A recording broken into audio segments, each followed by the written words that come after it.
역사상 가장 강력하고 살벌한 법, 금주령을 선포한 거죠. 내용은 간단했어요. 오늘부터 술을 빚지도 팔지도 마시지도 말라. 영조가 칼을 번쩍 들어서 그 선비를 내리치려는 바로 그 찰나, 어둠 속에서 누군가 비명을 지르면서 튀어나와요. 누구요? 근데 그 사람의 정체가 이 모든 막장 드라마를 한순간에 뒤집어 엎을 정말 누구도 상상 못했던 충격적인 인물이었습니다. 역사 썰캐스트. 자, 오늘 저희가 할 얘기가 이거 진짜 장난이 아닌데요. 본격적으로 시작하기 전에 제가 질문 하나만 딱 던져볼게요. 네, 뭔데요? 진짜 K 패스트푸드의 원조 뭘까요? 햄버거? 컵라면.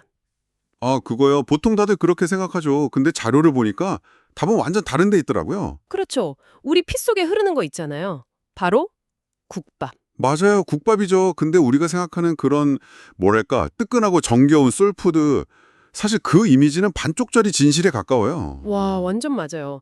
그 자료에 묘사된 조선 초기 길바닥은 거의 영화에 나오는 포스트 아포칼립스 수준이더라고요. 그렇죠. 한번 상상해 보세요. 당신이 부산에서 한양까지 걸어간다고요. 끔찍하다 진짜. 근데 길 위에 아무것도 없어요. 편의점은 무슨 구멍가게 하나 없는 흙길을 몇 달씩 걸어야 하는 거예요. 배고프면요. 그냥 굶는 거죠. 아니면 집에서 싸운 그 돌덩이 같은 주먹밥, 그거 눈물 흘리면서 씹는 거예요. 괜히 객사라는 말이 나온 게 아니었네요. 길에서 죽는다? 이건 여행이 아니라 완전 생존 게임이었던 거죠. 바로 그 지옥 같던 길 위에 조선 전체를 그냥 뒤흔들어버린 게임 체인저가 딱 등장합니다. 아, 나왔다. 네, 바로 돈. 상평통보가 유통되기 시작한 거예요. 이게 그냥 화폐가 생겼다 이 차원이 아니잖아요. 그럼요. 무거운 쌀가마니 대신에 주머니에 엽전 몇 푼만 있으면 모든 해결되는 신세계가 열린 거죠. 말 그대로 우리 조상들이 자본주의의 맛을 봐버린 겁니다. 아, 그 맛. 미치겠다. 돈맛? 이게 제일 무서운 거잖아요. 한번 맛보면 못 빠져나오죠. 아니, 돈맛을 본 사람들이 집에 가만히 있었겠어요? 절대 아니죠. 자료 보니까 보부상은 한몫 잡으려고 전국을 떠돌고 선비들은 출세하려고 한양으로 몰려들고. 심지어 꾼들까지 장터로 다 모여들면서 길 위에 사람이 그냥 폭발적으로 드러나요. 그리고 그 모든 사람들한테는 딱 한 가지 공통점이 있었어요. 뭐죠? 찢어지게 배가 고팠다는 거. 아, 바로 이 지점, 전국적인 허기랑 돈 냄새, 성공에 대한 욕망이 딱 충돌하는 그 타이밍에 조선 최고의 스타트업이 탄생합니다. 바로 주막이죠. 와, 근데 우리가 사극에서 보던 그런 낭만적인 주막은 정말 완전 환상이었어요. 그랬죠. 자료들을 보니까 주막은 그냥 술집이 아니에요.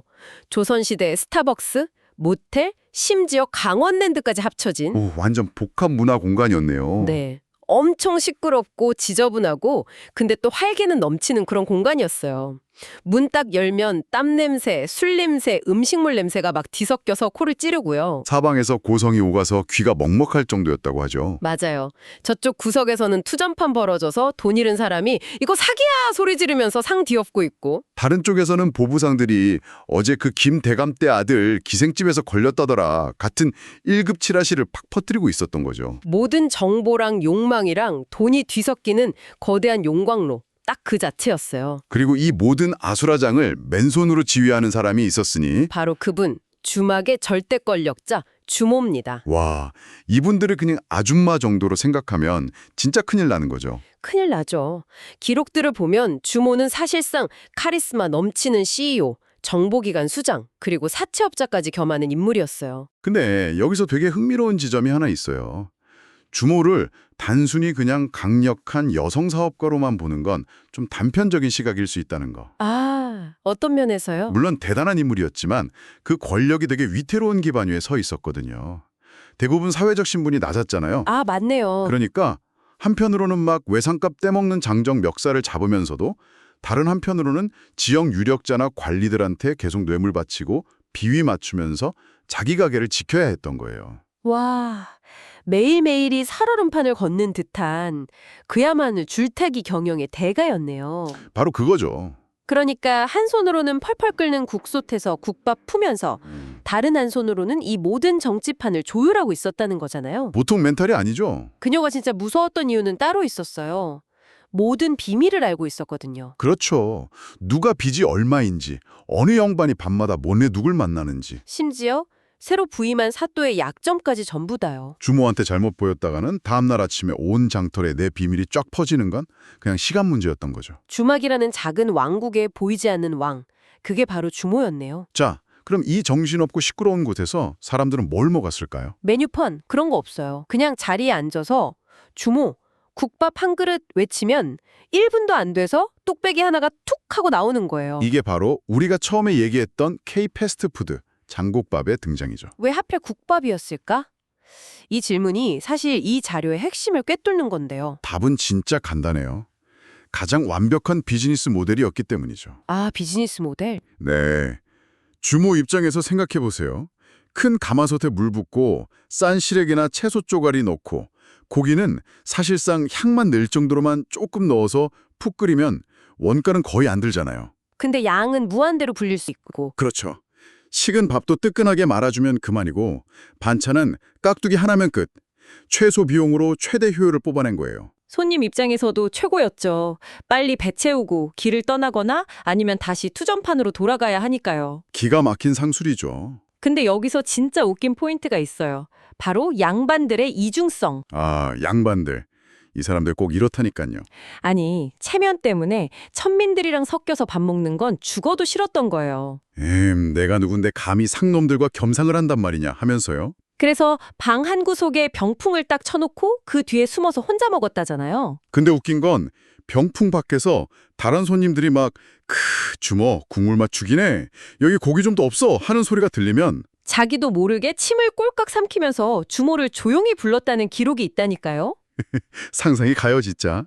이복의 주모, 나도 저기 고기 건더기 좀 많이 해서 한 그릇만 더 주게나. 결국엔 체면이고 뭐고 다 필요 없고 뜨끈한 국밥 한 그릇 앞에서 모두가 평등해지는 거죠. 너무 인간적이지 않아요? 그렇죠.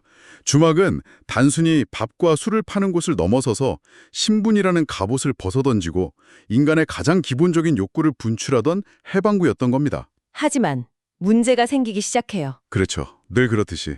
이렇게 돈 냄새, 국밥 냄새만 진동하던 곳에 갑자기 찬물을 끼얹는 세력이 등장합니다. 바로 조정, 국가 권력이죠. 생각해보세요. 사람이 모이면 말이 생기고 말이 모이면 여론이 되잖아요. 근데 그 여론의 내용이 요즘 세금이 너무 비싸. 이번에 온 사또는 완전 탐관오리야. 심지어 임금님이 정치를 잘못해서 우리가 이 모양이 꼴이야. 이런 내용이라면요. 이건 그냥 뒷담화가 아니죠. 당시 사회에서 임금 비판은 역모로까지 이어질 수 있는 엄청 위험한 발언이었거든요. 조정 입장에서 보면 주막은 완전 위험한 반정부 여론의 진원지로 보이기 시작한 거예요. 요즘으로 치면 정부 비판 글이 막 폭판적으로 올라오는 위험한 인터넷 커뮤니티 같은 거였네요. 딱 그거죠. 근데 이건 시작에 불과했어요. 조정의 심기를 결정적으로 건드린 건 따로 있었어요. 바로 술이었죠. 네, 이게 핵심이에요. 당시 조선은 만성적인 식량 부족이랑 흉년에 시달렸거든요. 백성들은 굶어 죽어나가는데 주막에서는 그 귀한 쌀로 빚은 술을 밤새 흥청망청 마셔대고 있었던 거죠. 와, 쌀이 곧 국력이었던 시대에 쌀로 술을 마시는 행위는 단순한 유흥이 아니었겠네요. 아니죠. 국가 경제의 근간을 흔드는 심각한 반역 행위로까지 볼 수 있었던 겁니다. 정치적으로는 불온 사상의 속을, 경제적으로는 국가 자원 낭비의 주범. 주막은 이제 더 이상 방치할 수 없는 사회학이 된 거예요. 결국 조정은 칼을 빼듭니다. 역사상 가장 강력하고 살벌한 법, 금주령을 선포한 거죠. 내용은 간단했어요. 오늘부터 술을 빚지도 팔지도 마시지도 말라. 어기면요? 어기는 자는 신분을 막론하고 목을 벨 것이다. 와, 진짜 미쳤다. 상상해보세요. 오늘 갑자기 대통령이 긴급 담화를 발표하는 거예요. 전국의 모든 식당, 술집, 편의점은 주류 판매를 전면 금지합니다. 어기면 사형입니다. 사회 전체가 그냥 마비될 정도의 충격적인 조치였죠. 하루아침에 전국의 모든 주막에 사실상 사형 선고가 내려진 겁니다. 그런데 당신도 알잖아요. 인간의 욕망이라는 게 법으로 막는다고 사라지는 게 아니죠. 오히려 억누르면 더 커지고 더 뒤틀린 방식으로 터져 나오잖아요. 그렇죠. 하지 말라면 더 하고 싶은 게 사람이니까. 금주령 때문에 과연 주막에 사라졌을까요? 천만에요. 자료의 가장 흥미로운 부분이 바로 여기서부터 시작돼요. 간판을 내리고 뒷문으로만 손님을 받기 시작하면서 주막은 더 깊은 곳으로 숨어들어요. 더 음습하고 더 은밀하고 더 화끈한 비밀의 공간으로 변질되기 시작한 거죠. 겉으로는 술이 사라진 고요한 사회처럼 보였지만 그 이면에서는 밤마다 밀주와 돈, 그리고 더 위험한 욕망들이 거래되는 기이한 세상이 열린 겁니다. 그러니까 이게 진짜 상상을 초월하는 거예요. 온갖 방법이 다 동원되는데 그중에서도 정말 인간이 어디까지 대담해질 수 있나 보여주는 진짜 기가 막힌 수법이 나와요. 뭔데요, 대체? 뭘 어떻게 하길래요? 사회적으로 가장 신성하게 여기는 의식 있잖아요. 신성한 의식이요? 설마 네, 바로 장례식이요. 장례식이요? 아니, 그 슬프고 경건해야 할 자리를 밀주 운반에 쓴다고요? 와, 그건 진짜 선 넘은 거 아니에요? 바로 그곳 선을 넘었다는 걸 역이용한 거죠. 누구도 감히 의심 못할 거다. 아, 이 심리를 파고든 거예요. 자, 한번 상상해 보세요. 상여가 지나가요. 막 아이고 아이고 곡소리 나고. 네네. 근데 포졸들이 딱 보니까 관이 좀 이상하게 무거워 보여요. 그래도 거기다 대고 잠깐 관뚜껑 좀 열어봅시다. 할 수 있겠어요?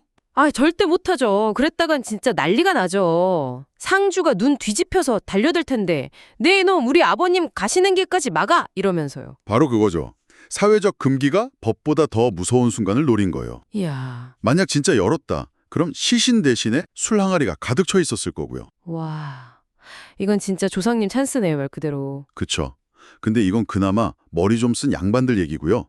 평범한 백성들 방법은 훨씬 처절하고 솔직히 좀 역겨워요. 역겹다고요? 대체 어디다 숨겼길래? 이거 들으시면 아마 당분간 술 생각 안 나실걸요? 에이, 뭔데요? 궁금하게. 바로 뒷간 똥통 속이요. 네? 뭐라고요? 똥통이요? 으아. 아, 잠깐만요. 상상해버렸어. 그냥 술 항아리를 그 안에 폭 담가 놓는 거예요. 단속반이 와서 집안 장독은 다 깨부숴도 설마 뒷간에 들어가서 똥통 속을 휘저을 생각은 못 하거든요. 아, 그건 그렇겠네요. 진짜 와. 완벽한 은닉 장소죠. 그러다 단속분 나면 꺼내서 대충 헹궈 마시는 거고요. 아, 진짜. 아니, 술 한 잔이 뭐라고 사람이 거기까지 가요? 그러니까요. 근데 더 충격적인 기록이 뭔지 아세요? 더 한 게 있어요? 그렇게 꺼낸 술을 마시면서 야, 희한하네. 이 술에서 묘하게 구수한 맛이 나지 않나? 이랬다는 거예요. 구수? 진짜 미쳤다. 이건 뭐 블랙 코미디네요. 근데 이게 웃기지가 않는 게 당시 현실이 얼마나 끔찍했는지를 그냥 보여주는 거잖아요. 맞아요. 웃기지만 슬픈 거죠. 자, 그럼 이제 이 처절한 뒷간에서 한양에서 제일 화려한 곳으로 가볼게요. 고래등 같은 기와집. 네. 근데 그 집 사랑방 병풍 뒤에 비밀 공간이 있었어요. 조선시대판 패닉룸이죠. 패닉룸이요? 영화에 나오는 그런 거요? 백성들은 똥통에 숨길 때 잘난 것들은 아지트를 만들었다 이거네요. 그렇죠. 그 안에서는 진짜 위선의 파티가 벌어져요. 이름만 대면 알만한 고위 관료들은 다 모여서 뇌물로 받은 최고급 청주를 마시고 와, 기생들이 옆에서 안주 입에 넣어주고 밖에서는 백성들이 술찌개미 먹었다고 곤장 맞고 있는데 말이죠. 와, 이건 진짜 내로남불의 끝판왕이네요. 법을 만드는 놈들이 법을 제일 안 지키는 거잖아요. 자기들 논리가 뭔지 아세요? 이건 천한 술이 아니라 귀한 약주다. 몸보신하는 약을 마시는 거다 이거예요. 기가 막히네. 지들이 마시면 약이고 남이 마시면 독이다. 이런 법이 제대로 굴러갈 리가 없죠. 그렇죠. 근데 이 불안한 균형도 이제 끝이 나요. 이 모든 꼴을 보면서 칼을 갈던 사람이 등장하거든요. 누구죠? 바로 조선의 21대 왕 영조입니다. 아, 영조. 그 편집증적이고 강박적인 성격의 왕. 와, 그 사람이 이 문제에 꽂혔다. 이거 피바람 불겠네요? 맞아요. 영조한테 금주령은 그냥 정책이 아니었어요. 자기 왕권을 강화하기 위한 완벽한 도구였죠. 어느 날 신하들 다 모아놓고 선포를 해요. 뭐라고요? 앞으로 내 앞에서 술 냄새 풍기는 놈은 지리고하를 막론하고 그 자리에서 모가지를 따버리겠다. 와, 이게 그냥 하는 말이 아니라 실제 참수형 예고였어요. 신하들은 믿었을까요? 에이, 설마 술 좀 마셨다고 우리 같은 사대보를 죽이시겠어? 하고 코웃음 쳤을 것 같은데요? 대부분 그랬죠. 근데 영조는 진심이었어요. 그리고 첫 번째 본보기로 자기가 꽤 아끼던 장군, 병마절도사 윤구현을 딱 지목해요. 아끼던 신하를요? 와, 공포 정치의 시작이네요. 지방으로 부임하면서 술 챙겨갔다는 첩보가 들어온 거예요. 바로 압송에서 국문을 시작하는데 윤구현이 펄펄 뛰죠. 전하, 맹세코 물만 담았습니다. 물증이 없으니까 당당했던 거예요. 그렇죠. 증거가 없는데 어떡해요. 근데 그걸 보던 영조가 그냥 폭발해버려요. 저놈 혓바닥 놀리는 거 봐라. 여봐라. 당장 도끼 가져와. 헐, 증거도 없이요. 신하들이 다 기겁해서 전하 아니되옵니다 하고 이마를 찢고 말리는데 그때 영조가 옥퇴를 박차고 일어나서 침을 튀기면서 외친 말이 진짜 소름 돋아요. 뭐라고 했는데요? 시끄럽다. 내 코가 증거다. 저놈한테서 술 냄새가 난단 말이다. 내가 증거야. 어서 저놈의 목을 쳐라. 그냥 왕의 기분이 법인 거잖아요. 결국 윤구효는 그 자리에서 목이 잘리고 머리가 남대문에 내걸려요. 그걸 본 사람들이 다 공포에 질린 거죠. 아, 저 왕은 진짜다. 진짜 미친놈이다. 와, 이제부터는 그냥 술 마시는 게 아니라 목숨 걸고 마시는 거네요. 나라 전체라 거대한 생존 게임이 된 거 아니에요? 정확해요. 조선 팔도가 그냥 아수라장이 돼요. 금주도감이라는 특별 단속반이 생기는데 얘네는 그냥 합법적 깡패예요. 깡패요? 네. 민가에 쳐들어가서 장독이란 장독은 그냥 다 깨부수는 거예요. 김장독이든 된장독이든 상관없이. 아니, 그건 백성들 식량이잖아요. 술 잡겠다고 밥줄을 끊는다고요? 심지어 길 가는 사람 붙잡고 하 해보시오 하면서 입냄새 맡고 인간 음주 측정계 노릇을 한 거예요. 하, 조금이라도 냄새 나면 바로 곤장 세려고요. 이런 식이면 당연히 부작용이 생기죠. 더 깊숙이 숨어들고 암시장이 커지고. 바로 그거요. 위험하니까 술값이 비트코인처럼 폭등해요. 그러니까 돈 냄새 맡은 사람들이 목숨 걸고 뛰어들죠. 선비, 스님 할 것 없이 온 나라가 거대한 범죄 조직이 되어버린 거예요. 이야, 술을 없애려다 범죄자만 양성한 꼴이네요. 이 대환장 파티의 정점을 찍는 사건도 있었어요. 또 뭐가 있어요? 금주령 단속 총책임자, 지금으로 치면 검찰총장급 인사가 기생집에서 만취 상태로 나오다 자기 부하들한테 걸린 거예요. 아니, 잡는 사람이 잡혔다고요? 와, 이거 어떻게 해요? 부하들 진짜 난감했겠는데요? 부하들이 대감마님 타고 굳어있는데 이 양반이 혀가 잔뜩 꼬여서 명언을 남겨요. 뭐라고요? 이놈들아, 내가 마시는 건 술이 아니라 우국충정의 눈모이다. 오국충정의 눈물이요. 와, 변명 한번 진짜 창의적이네. 그러고는 길바닥에 그대로 토를. 아, 진짜 코미디네요, 코미디. 근데 그 코미디가 바로 비극으로 바뀌어요. 그 순간 저 멀리서 횃불을 든 무리가 달려와요. 영조가 보낸 친위대였어요. 왕이 직접요? 네. 왕이 행차했다는 소문에 기방안이 아비규환이 되죠. 담 넘다 바지 찢어지는 놈, 장독대에 숨는 놈, 조선 엘리트들이 아주 난리가 났어요. 상상이 가네요. 그런데 그 아수라장 한가운데 어떤 미친 선비 하나가 술병을 끌어안고 우뚝 서 있는 거예요. 혼자서요? 네. 눈은 풀려서는 해실해실 웃으면서요. 친위대가 칸을 겨누고 술병 내려놔 소리치는데도 보란듯이 술을 벌컥벌컥 마셔요. 와, 저 사람은 진짜 죽으려고 작정한 거네요. 그러면서 외쳐요. 캬, 죽인다. 이 맛에 목숨 거는 거지. 와, 친위대장이 칼을 치켜드는 순간 밖에서 천둥 같은 고함이 들려요. 멈춰라! 영조네요. 끝판왕이 직접 등판했군요. 네. 영조가 성큼성큼 걸어 들어와서 그 선비 앞에 딱 서요. 주변 공기가 그냥 얼어붙었죠. 영조가 싸늘하게 물어요. 네. 너, 그 술 맛있더냐? 와, 저기서 뭐라고 대답해야 살아요. 상상도 안 되네. 선비가 딸꾹질하면서도 실실 웃으면서 대답해요. 전하, 꿀맛이 옵니다. 헐. 그 말을 듣는 순간 영조 얼굴이 귀기하게 일그러져요. 웃는 것도 우는 것도 아닌 진짜 광기에 사로잡힌 tö격으로요.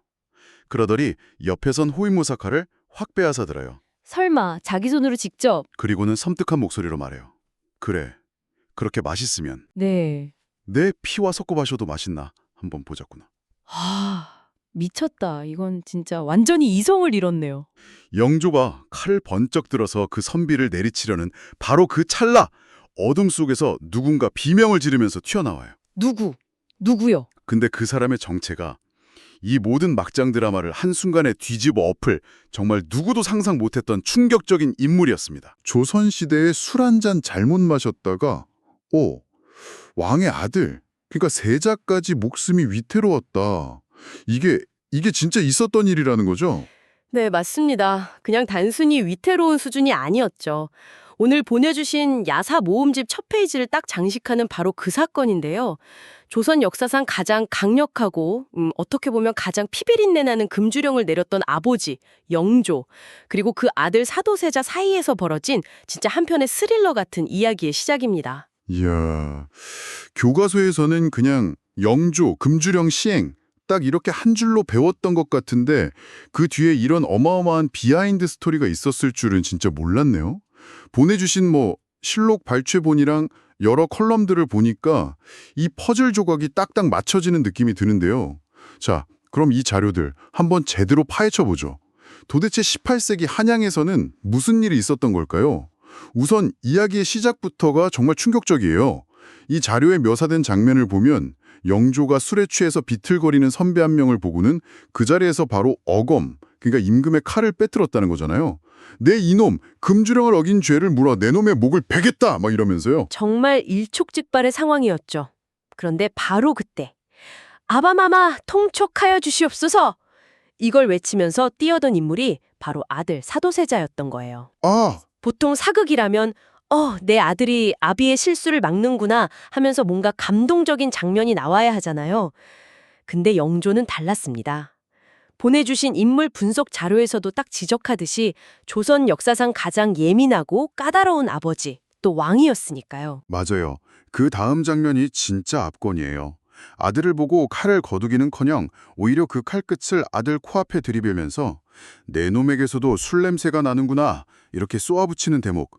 와, 진짜 소름 돋지 않나요? 분위기가 순식간에 그냥 훈훈한 부자 상봉에서 완전 심리 스릴러로 바뀌는 순간이죠. 네네. 사도세자가 얼굴이 화력해 질려서 아니옵니다. 소자는 그저 탕약을 마셨을 뿐이옵니다. 막 더듬거리면서 변명을 하거든요. 근데 영조는 전혀 안 믿죠. 약, 내 놈도 감히 약을 핑계로 대는 것이냐 이러면서요. 이야, 결국 그날 밤에요. 그 금주령을 어긴 산비는 사도세자가 보는 앞에서 참소당하고요. 사도세자는 종아리가 터지도록 매를 맞고 쫓겨나죠. 아들 앞에서요? 네. 보내주신 한 역사학자 논문에서는 이 사건을 두고 훗날 뒤주에서 벌어질 비극의 공식적인 리허설이었다고 분석하더라고요. 술 한 잔이 부자 관계를 파멸로 이끈 뭐랄까 결정적인 트리거가 된 셈이죠. 그런데 여기서 진짜 궁금한 점이 생겨요. 아무리 그래도 그렇지 술 좀 마셨다고 사람 목을 베고 아들을 죽기 직전까지 몰아붙이는 게 상식적으로는 이해가 잘 안 가거든요. 영조는 왜 이렇게까지 술에 집착했던 걸까요? 자료들을 보니까 몇 가지 추측이 좀 가능하던데요. 아주 중요한 지점입니다. 물론 영조가 내세운 공식적인 명분은 있었어요. 보내주신 조선왕조실록 영조편 발췌본을 보면 당시에 극심한 가뭄으로 백성들이 굶주리고 있었거든요. 아, 가뭄. 네, 그러니까 술 빚는 데 들어가는 쌀을 아껴서 백성을 구하겠다. 이건 아주 그럴듯하고 합리적인 명분이었죠. 심리학자 분석 컬럼을 이렇게 교차해서 보니까 이건 그냥 명분일 뿐이고 진짜 이유는 다른 데 있었던 것 같아요.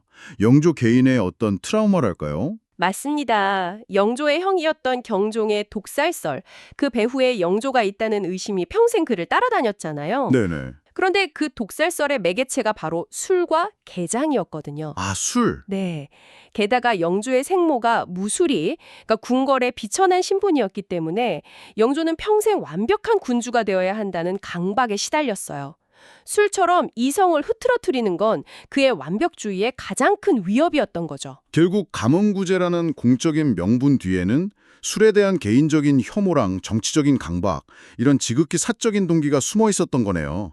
자, 그럼 이렇게 공적인 명분과 사적인 집착이 결합된 사람 목숨까지 앗아갈 정도로 강력했던 금주령, 과연 성공했을까요? 보통 이렇게 강하게 억누르면 단기적으로는 좀 효과가 있지 않나요? 결론부터 말씀드리면요. 역사의 길이 남을 대실패, 폭망으로 끝났습니다. 폭망이요? 네, 오히려 누구도 예상치 못한 기상천외한 부작용들만 막 터져 나왔죠. 이제 여기서부터 보내주신 자료들의 진짜 재미있는 부분들이 등장합니다. 그 첫 번째 부작용이 바로 소주의 대유행이라는 점. 이게 정말 역설적이지 않나요? 보내주신 한 음식문화서 관련 책을 보니까 원래 조선 사람들은 막걸리나 청주처럼 양은 많고 도수는 낮은 술, 이걸 다 같이 둘러앉아서 풍류를 즐기면서 마시는 문화였다고 해요. 그렇죠. 근데 금주령 때문에 이 모든 게 불가능해진 거잖아요. 맞아요. 들키면 최소 굶정이고 진짜 재수 없으면 목이 날아가니까요. 이제는 어떻게 하면 안 들키고 빨리 취할 수 있는가? 이게 술꾼들의 지상 최대 과제가 된 겁니다. 아하. 여기서 소주가 구원투수로 등판하는 거죠.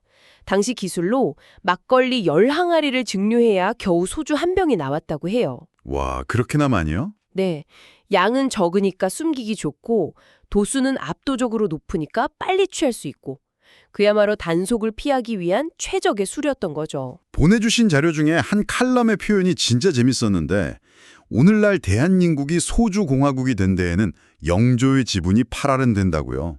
금주령이 오히려 한국인의 주종을 막걸리에서 소주로 바꿔버린 나비 효과를 일으킨 셈이네요. 정확합니다. 그리고 이쯤에서 정말 기가 막힌 이야기가 하나 등장하죠. 바로 금주령을 내린 영조 본인의 이야기입니다. 아, 자료에서 여러 번 언급된 이른바 K 내로남불의 원조격인 사건입니다. 그 유명한 오미자차 이야기군요. 실록 기록을 보면 영조가 평소에 기력이 쇠할 때마다 오미자차를 즐겨 마셨다고 나오잖아요. 네. 근데 신하들이 보기엔 뭔가 이상했던 거죠. 그걸 마시고 나면 임금님 얼굴이 불쾌해지고 풍기는 냄새도 꼭 술 냄새 같았으니까요. 그래서 어느 날 정말 눈치가 없었거나 혹은 용기가 대단했거나 한 신하가 목숨 걸고 질문을 던집니다. 전하, 어찌하여 오미자차에서 술 냄새가 나옵니까? 와, 대단한데요. 그러자 영조가 버럭 화를 내면서 이렇게 외쳤다고 하죠. 이것은 술이 아니다. 약이다. 탕약이란 말이다. 사실 그 오미자차의 정체가 고농도 소주에 오미자를 우려낸 요즘으로 치면 담금주나 칵테일이었던 거잖아요. 그렇죠. 사실은 건강기능식품이라면서 매일 홀쩍거리고 백성들은 막걸리 한 사발에 목이 달아났으니 야, 이보다 완벽한 내가 하면 로맨스, 남이 하면 불륜이 있을까요? 정말 그렇죠. 보내주신 자료 중에 어떤 작가가 쓴 수필이 있었는데 내가 그 시대 백성이었다면 억울해서라도 밤마다 창덕궁 담벼락에 노상방뇨라도 했을 것이라고 썼더라고요. 그 심정이 충분히 이해가 갑니다. 결국 이런 극심한 모순과 부작용들 속에서 영조 말년에는 금주령이 완전히 흐지부지돼요. 공식적으로 폐지한 건 아니지만 사실상 유명무실해진 거죠. 힘이 빠졌군요. 네, 일단 감옥이 미어터질 지경이었고 술을 못 빚게 하니까 쌀 소비가 줄어서 농가 경제는 파탄나고 양반들은 온갖 연줄과 권력을 이용해서 뒤로는 다 마시고 있었고요. 무엇보다 왕 본인이 약이라는 핑계로 술을 마시는데 무슨 명분이 섞였습니까? 단속하는 관리들도 그냥 다 지쳐버린 겁니다. 그리고 마침내 영조가 세상을 뜨고 그 할아버지의 학대 속에서 살아남은 손자 정조가 즉위하자마자 가장 먼저 한 일 중 하나, 바로 이 지긋지긋한 금주령의 공식적인 폐지였습니다. 네. 마셔라, 부어라, 오늘부터 합법이다.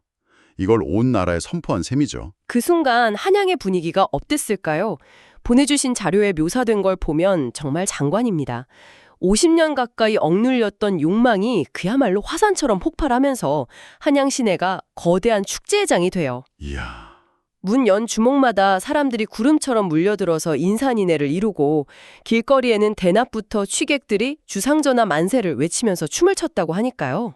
단순히 술만 마신 게 아니라 이 순간을 기점으로 조선의 외식 문화랑 음주 가무가 폭발적으로 성장하는 르네상스를 맞이했다고 자료는 평가하더라고요. 억압이 풀리면서 새로운 문화가 만개한 거죠. 억지로 막았던 본물이 터지면서 오히려 더 거대한 강을 이룬 셈이네요. 네, 금주령 시대에는 몰래 숨어서 빨리 마시고 취해야 했지만 이제는 당당하게 주막에 앉아서 국밥에 막걸리 한 잔 곁들이면서 이야기를 나누는 문화가 자리 잡게 된 거죠. 우리가 지금 당연하게 누리는 국밥에 소주 한 잔 문화의 뿌리가 바로 이 시점에 있다고 볼 수 있습니다. 자, 오늘 이 피 튀기는 조선시대 금주령 이야기 슬슬 정리를 좀 해볼까요? 보내주신 자료들을 관통하는 몇 가지 B급 교훈들이 아주 인상 깊었습니다. 첫 번째 교훈부터 짚어보죠. 하지 말라면 더한다. 인간의 욕망은 억압할수록 뒤틀린 방식으로 더 강하게 분출한다는 것. 그렇죠. 자료에 나온 표현을 빌리자면 똥통에 술독을 숨겨서라도 마시는 게 인간이라는 거죠. 금지가 능사가 아니라는 걸 보여주는 아주 강력한 역사적 사례입니다. 오히려 금지했기 때문에 더 자극적이고 위험한 방식으로 변질된 소주 문화가 탄생했으니까요. 두 번째 교훈도 참 뼈아픕니다. 권력자는 언제나 자신을 위한 예외 조항을 만든다. 영조의 오미자차는 약이다 라는 변명처럼 말이죠. 이 부분은 정말 시대를 초월하는 진리 같아요. 나는 공적인 이유 때문에, 나는 치료 목적이라서.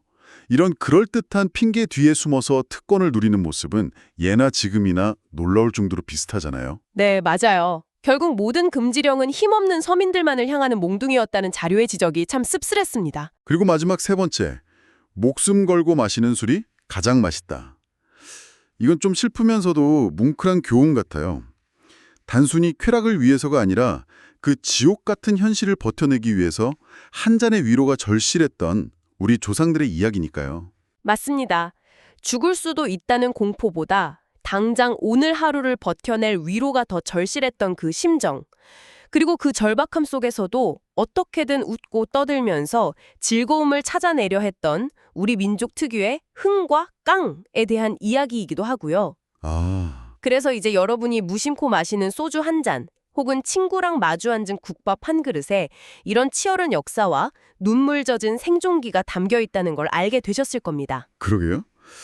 다음에 친구랑 순댓국집에 가면 꼭 한번 아는 척 해야겠습니다.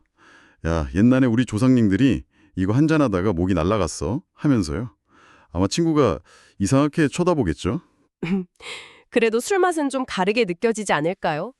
단순한 알코올이 아니라 억압에 저항하고 삶의 위안을 찾으려 했던 조상들의 그 치열한 역사를 마시는 기분이 들지도 모릅니다. 한 개인의 강박과 모순이 한 시대의 문화와 수많은 사람들의 삶을 어떻게 뒤흔들 수 있는지 정말 적나라하게 보여주는 흥미로운 자료들이었습니다.